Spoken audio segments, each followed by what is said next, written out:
Hi, my name is Molly and I'm a librarian with Spokane County Library District. Welcome to Science from Home. Our experiment today is about capillary action. Now, I've heard this experiment called several different things, including walking rainbows or walking waters, and you're gonna see why. This experiment, you need a couple of basic materials. I've got 7 jars. I've got yellow, red, and blue food coloring. I've got some water. And I have paper towels. The setup is quite simple. So first I'm gonna put the jars out in a row. And I'm gonna take the water and I'm gonna fill every other jar with water. So I've got my water. I'm gonna pour it into every other jar.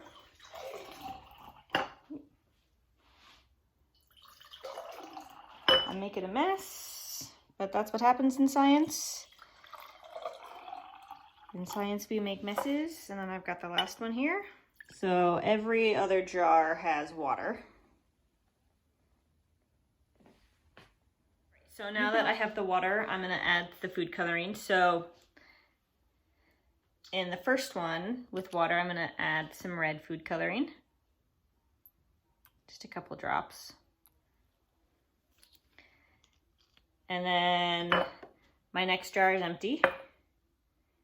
And then in the next jar, which has water, I'm gonna add a couple drops of the yellow food coloring.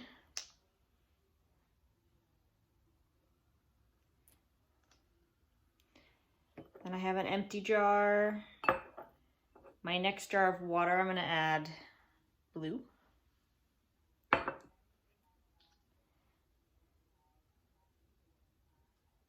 There we go.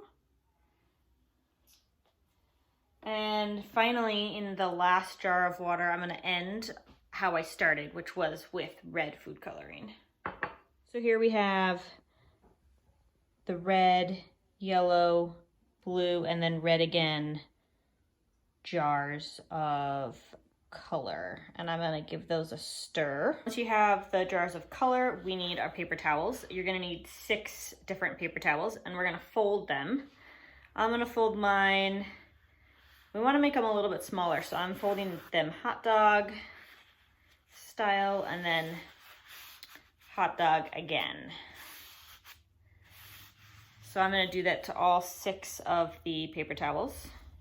Once your paper towels are folded, we're just gonna stick them into the jars. One end is gonna go into the water and the other end is gonna go into whatever jar is next to it. So I'm just layering the paper towels into the jars. You can see what it looks like. One end of each paper towel is in a different jar. And they're all lined up next to each other. The next part of the experiment is just to wait. So we're gonna come back in a couple hours and we're gonna see what, if anything, has happened. All right, so it's been many hours and let's see what has happened with our experiment. I'm noticing a couple of different things with the jars. I'm noticing that the water has risen and gone from the jars we put water in, and now there's water in the jars that were empty. So one thing I'm noticing is that the red and the yellow water, when combined, is now forming orange water in what was an empty jar. And I see we've got green happening here from the yellow and blue combination. And it looks like in this one, it didn't work exactly like I thought it would. The red and blue should have formed purple, but the experiment just did not go quite according to plan. We could see why it's called walking water or walking rainbows, because we do have a beautiful rainbow going on here. And the water did walk from one jar to the next through the paper towel. And that was done by capillary action. So the question remains, what is capillary action? Capillary action is a special way water moves due to the forces of adhesion, cohesion, and surface tension. This sounds complicated, but it's not too bad once we unpack a little. So water is sticky, and water molecules, which are the little things that make up water, like to stick together. And that is the cohesion part. They also like to stick to other things, like paper towels, clothing, glass, soil, and that's the adhesion part.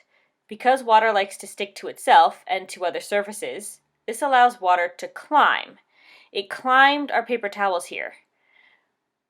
When you stand in wet grass and the bottom of your pants get wet, the water will climb your pants so that your ankle and beyond are also wet, even though they didn't touch the grass. This is super cool because water defies gravity. It climbs upward when gravity wants to pull it down. And if I had to guess about why my experiment didn't work exactly like I thought, the empty glasses didn't fill with quite as much water as I had hoped. The colors didn't mix, the primary colors didn't mix into secondary colors quite like I expected. We didn't get any purple. I would guess that my jars were just a little too tall. The water climbed through capillary action, but it got to the point where gravity was just a little bit too much for it, so it didn't climb as much as I had hoped. And you might be asking, why is capillary action important to my life? What do I care? Well, capillary action is how plant roots gather water from the ground. And they suck the water up through the stem, into the leaves, and into the petals. So like I have a flower right here, and the roots in the ground, they gather the water, and then the water travels up the stem through capillary action to any leaves that might be on the plant, and then into the flowers as well. So capillary action is super important because it helps give us the beautiful plants and flowers and trees we see around us and helps keep them hydrated and healthy.